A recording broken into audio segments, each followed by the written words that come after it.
দেখি কি হয়। হালেলুয়া।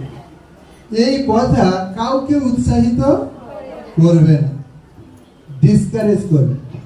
বরঞ্চ যার একটু দ্বিধা ছিল সে আরেকটা আশ্রয় পেয়ে গেল, অসীমাদি যাবে না, আমিও যাব না, হ্যাঁ কি না? সেই জন্য অসীমাদি এক প্রকার নিদ্রাগত লোকের মতো কথা বলছে, নিরুৎসাহজনক কথা। তারপরে যখন এরকম কথা আলোচনা হচ্ছে, অসীমাদি বলছে আমার নাতির হসপিটালে আমি যেতে পারি আর আমি প্রার্থনায় যাব না, এটা কোনোদিন হতে পারে?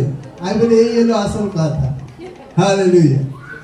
যখন আমার অসুখ হয়েছিল, চলার শক্তি ছিল না, অথচ আমি উপবাস প্রার্থনায় আসতাম, আমার জীবন আরেকজনকে উৎসাহিত করেছে। এই জন্য নিদ্রাগত লোক মানে কি?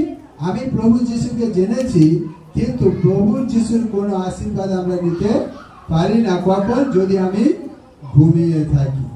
Hallelujah, hallelujah.